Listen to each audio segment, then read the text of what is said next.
प्रियो, जय मसीह की।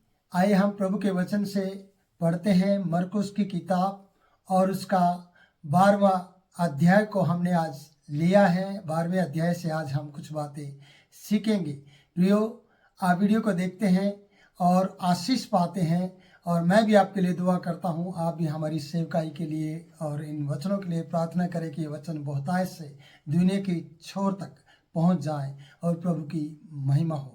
प्रियो, वचन इस प्रकार से बताता है कि फिर वो दृष्टांतों में उनसे बातें करने लगा। किसी मनुष्य ने दाख की बारी लगाई और उसके चारों ओर बाड़ा बांधा और रस का कुंड खोदा और गुम्मट बनाया और किसानों को ठेका देकर परदेश चला गया। जब 12 का पहला पद हमें ये सिखाता है कि यीशु मसीह उन अपने चेलों को और आसपास खड़े वो शास्त्री लोग, फरीसी लोग और जो लोग विरोध करते थे, उन लोगों के बीच में ये बात को कह रहा था कि किसी मनुष्य ने दाख की बारी लगाई थी और उसके चारों ओर उसने बाड़ा भी बांधा है और रस का कुंड भी बनाया कि समय समय पर फल का वो रस निकाल सके और उसको वो ले सके। और उसके बाद लिखा है कि एक गुम्मट बनाया गया, एक कुंड खोदा गया जिसमें दाखें रौंदी जाए। एक गुम्मट बनाया गया जिसकी छाया में बैठकर ये सारा काम किया जाए। और उसके बाद बताया जाता है कि किसानों को ठेका देकर वो परदेश चला गया। किसानों के हाथ में इस दाख की बारी की बागडोर दी गई, ठेका दिया गया, देख रेख का कार्य दिया गया कि वो सब इस तरीके से किया जाए।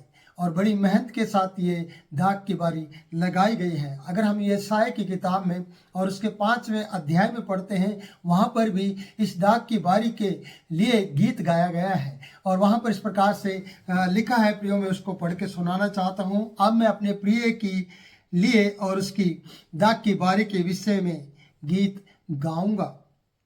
एक अति उपजाऊ टीले पर मेरे प्रिय की एक दाख की बारी थी। उसने उसकी मिट्टी खोदी और उसके चारों मिट्टी खोदी और उसके पत्थर बीनकर उसमें उत्तम जाति की दाखलता लगाई। उसके बीच में उसने एक गुम्मट बनाया और दाख के लिए एक कुंड भी खोदा। तब उसने दाख की आशा की, परंतु उसमें निकम्मे दाखें लगी।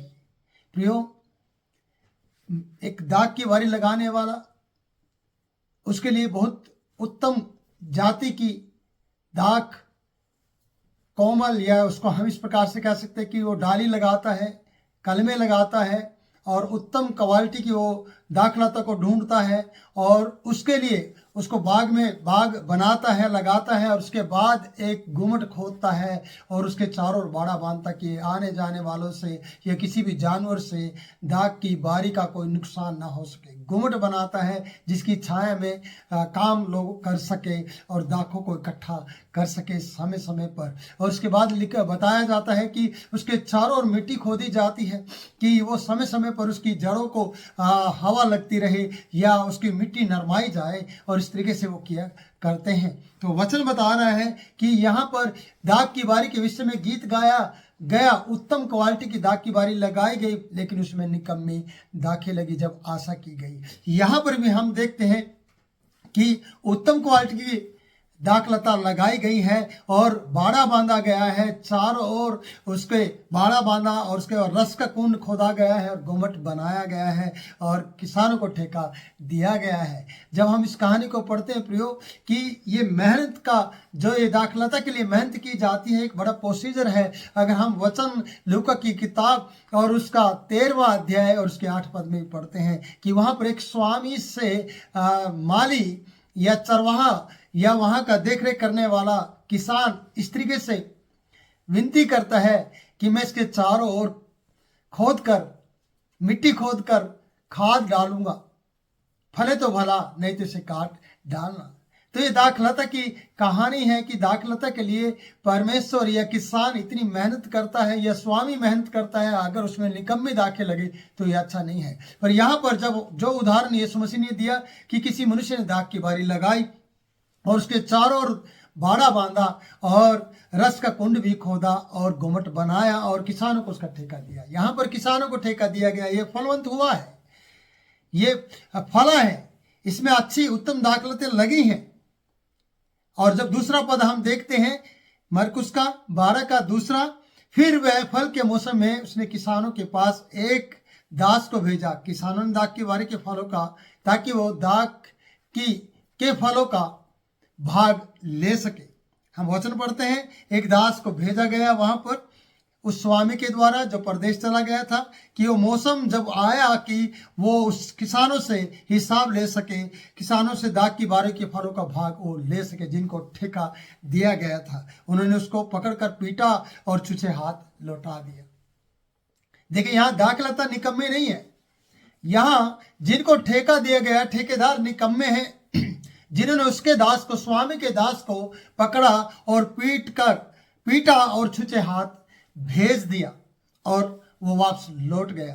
प्रियो, स्वामी ने सोचा शायद मेरे दास के साथ अच्छा व्यवहार होगा, लेकिन ऐसा नहीं हुआ। हम जब तीसरे 4 पद में पढ़ते हैं, फिर उसने एक और दास को भेज दिया, उनके पास भेजा, उन्होंने उसका सिर फोड़ डाला। पहले दास को मारा पीटा, दूसरे का उसका सिर फोड़ दिया, घायल कर दिया और उसका अपमान किया।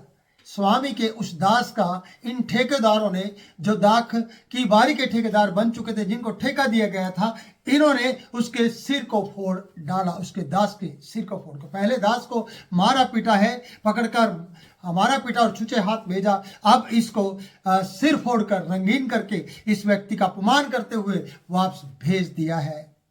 5वां पद हम इस प्रकार से बताता है, फिर उसने एक और को भी भेजा। स्वामी ने सोचा 2 को भेजा, कोई बात नहीं, चलो तीसरे को हम भेजते हैं। फिर किसी एक और को भेजा और उसने उसे मार डाला। उन्होंने उसे क्या किया? मार डाला। तब उसने और बहुतों को भी भेजा, उनमें से बहुतों को उन्होंने पीट दिया और कुछ को मार डाला। देखिए किस प्रकार के निकम्मे ठेकेदार हैं, जिन्होंने स्वामी की परवाह नहीं की, स्वामी के दासों की परवाह नहीं की। इन्होंने इस तरीके से उनको मार डाला है कि अब ठेके की जो ठेका दिया गया है या दाख की बारी दी गई है ठेके पर, वो अब हमारी है, हम जो चाहे वो कर सकते हैं, क्योंकि स्वामी तो यहाँ नहीं है, वो तो परदेश चला गया है। जबकि स्वामी अपने दासों को इसलिए भेज रहा था कि वो अपने फलों का हिस्सा ले सके, दाख की बारी के जो फल है उसका भाग वो ले सके जो उनके साथ ठहराया गया था। लेकिन ये ठेकेदार इतने निकम्मे हो चुके हैं जो अपने बार बार उसके दासों को पीटते हैं। ये इस प्रकार के ठेकेदार है, इन्होंने बहुतों को मारा, बहुतों को पीटा और उन्हें मार डाला। और आगे हम 6 पद में पढ़ते प्रियो, अब एक ही रह गया था, अब स्वामी के पास एक ही रह गया था, क्योंकि पहले एक भेजा गया, फिर कुछ और को भेजा गया, फिर सबको भेजा गया और अब उसके पास एक ही रह गया था जो उसका प्रिय पुत्र था। अंत में उसने उसे भी उनके पास यह सोचकर भेजा कि वे मेरे पुत्र का आदर करेंगे। प्रियो, ठेकेदार इतने निकम्मे हो चुके थे, इतने बेशरम हो चुके थे, ठेकेदार इतने खूंखार हो चुके थे कि वो किसी का भी आदर नहीं कर रहे थे। लेकिन स्वामी की मन में अभी भी ये इच्छा थी कि हो सकता है जो मेरा प्रिय पुत्र है, जो मेरे पास रह गया है, हो सकता है कि वो उसका आदर करें, क्योंकि वो दास थे, उन्होंने नौकर समझा होगा, शायद वो कुछ गलत विषय गलत अंदाजा लगा रहे होंगे, लेकिन जो मेरा अगर पुत्र जाएगा तो उसका वो आदर करेंगे। अंत में उसने कहा ये सोचकर कि मेरा पुत्र का वो आदर करेंगे। स्वामी ने सोचा मेरे पुत्र का आदर करेंगे, पर उन किसानों ने आपस में कहा यही तो वारिस है। पहले उसके नौकरों चाकरों को मार दिया, फिर उसके पुत्र के बारे में जब उसको भेजा गया कि वो उसका आदर करेंगे, ऐसा स्वामी ने सोचा, पिता ने सोचा। लेकिन उन्होंने जैसे देखा उसे और कहने लगे यही तो वारिस है, यही तो मालिक है, आओ हम इसे मार डालें तो मिरास हमारी हो जाएगी, ये जगह हमारी हो जाएगी, ये दाख की बारी मिरास प्रॉपर्टी हमारी हो जाएगी। प्रियो, आज संसार में कितने ऐसे लोग हैं जो इस तरीके से, जिनको अनुग्रह में और दया के कारण से या प्यार में या उन पर दया की गई, इस कारण से उनको बहुत सी चीज़ें दी गई, उसके बाद वो खुद के मालिक बनकर बैठ गए और जिसने उनको दिया, जिसने उन पर अनुग्रह किया, उसके वो पुत्र का भी वो आदर नहीं करते, उसके लोगों का भी वो आदर नहीं करते और खुद में ठेकेदार बन के वो मनमानी कर रहे हैं। और इस तरीके से यहाँ पर लिखा है पर उन किसानों ने आपस में कहा यही तो वारिस है, आओ हम इसे मार डालें तो मिरास हमारी हो जाएगी। मिरास अपनी करने के लिए उसके दासों को मारा गया, उसको पीटा गया, छुछे हाथ लौटाया गया है और मिरास अपनी हो जाए कि वारिस को ही खत्म किया जाए। आज संसार में हम ऐसी बहुत सी बातों को देखते हैं प्रियो कि लोग वारिस को खत्म करने के लिए, मालिक को खत्म करने के लिए, खुद मालिक बनने के लिए तैयार हैं, जिस प्रकार से दाग की बारी को बताया गया है। मैं इस प्रकार से कह सकता हूं कि ये दाग की बारी क्या है प्रियो? ये ठेकेदार कौन है?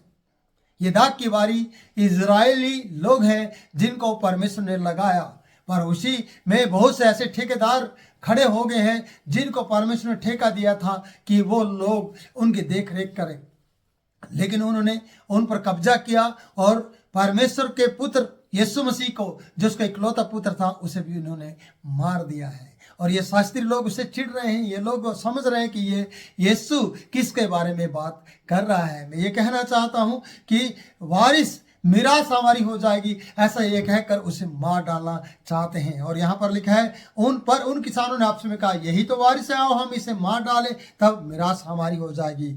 और 8 पद बताता है, उन्होंने उसे पकड़कर मार डाला और दाग की बारी के बाहर फेंक दिया।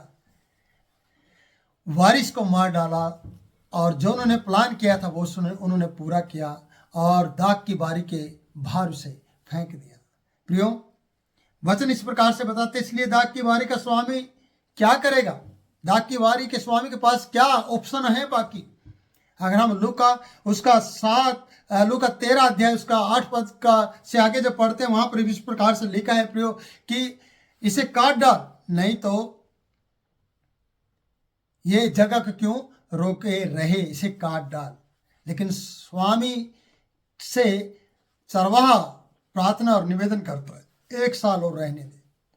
इन ठेकेदारों के लिए जिन्होंने उसके प्रिय पुत्र को ही मार दिया है, अब इसके लिए कौन प्रार्थना करेगा कि कोई बात नहीं, स्वामी पुत्र और आ जाएगा? पुत्र और नहीं आने वाला। स्वामी का जो क्रोध होगा वो अगर एक अंजीर के पेड़ के लिए बढ़ सकता है, उसे काट डालने का हुक्म मिल सकता है, और जिसने उसके पुत्र को ही मार दिया है उसके लिए उसका हुक्म किस प्रकार से होगा, किस प्रकार से वो उन्हें मार डालेगा, किस प्रकार से उनको सत्यानाश करेगा। वचन बता रहे, इसलिए दाग की बारी का स्वामी क्या करेगा? वह आकर उन किसानों को नाश करेगा। अगर वो अंजीर के पेड़ को हटाने का हुक्म दे सकता है, अगर वो उत्तम प्रकार की लता को लाकर मिस्र से और एक दाग की बारी लगा सकता है, उसके विषय में एक गीत गा सकता है जिसमें निकम्मी दाखें लगी और जिसमें अच्छी दाखें लगी, जिनको ठेका दिया गया अच्छा समझकर और वो बाद में निकम्मे बन गए और उसके दासों को मार डाला, उसके लोगों को मार डाला, उसके बाद उसके प्रिय पुत्र को भी उन्होंने मार डाला। उसने सोचा कि वो आदर करेंगे, लेकिन उसने उसको मार डाला। अब स्वामी क्या करेगा? दाग की बारी का स्वामी क्या करेगा? लिखा है वह आकर उन किसानों को नाश करेगा और दाग की बारी दूसरे को दे देगा। प्रियो, ये दाग की बारी जब दूसरों को दिया जाएगी तो याद रखना, इनके हाथ से छीन लिया जाएगा और इन्हें नरक की आग में कह सकते हैं, या इन्हें दांत पीसने हो गया, अंधेर कोठरी में डाल दिया जाएगा। इनको सजा मिलेगी और ये फिर दोबारा रिहा नहीं हो सकते, ये दोबारा बच नहीं सकते, क्योंकि इन्होंने स्वामी के पुत्र को ही मार डाला है। आज कितने ही लोगों ने यीशु मसीह को ग्रहण करने के बाद भी उसे मारने की कोशिश करते, क्योंकि वो सही विश्वास पर नहीं चलते हैं, और उसे दोबारा क्रूस पर चढ़ाने की कोशिश करते हैं, जिसे ठेकेदारों ने मार डाला था। इसलिए मार डाला था कि वो उनकी आंखों में रड़कता था, वो उनकी आंखों में चुभता था, क्योंकि वो परमेश्वर का संदेश, अपने पिता का संदेश लेकर पृथ्वी पर आया था, और इन निकम्मे लोगों ने, ठेकेदारों ने, धर्म के ठेकेदारों ने उसे मार डाला था। प्रिय, मैं ये कहना चाहता हूँ, वो से लोग ऐसे हैं जो आज भी ठेकेदार बनकर बैठे हैं। परमेश्वर के काम को उन्होंने धंधा बनाकर परमेश्वर के मंदिर को उन्होंने गंदा किया है, इसलिए उन्होंने दाग की बारी को लेकर, ठेके पर लेकर और खुद मालिक बन बैठे हैं। और जब स्वामी आएगा तो प्रिय उनको उस जगह से हटाएगा और सत्यानाश करेगा और उन्हें उन दासों का और अपने पुत्र का बदला उनसे लेगा। मैं ये कहना चाहता हूँ प्रियो, वचन ये बता रहा है, क्या तुमने पवित्र शास्त्र में नहीं पढ़ा कि वचन में क्या लिखा है? जिस पत्थर को राजमिस्त्रियों ने निकम्मा ठहराया था वही कोने का सिरा हो गया।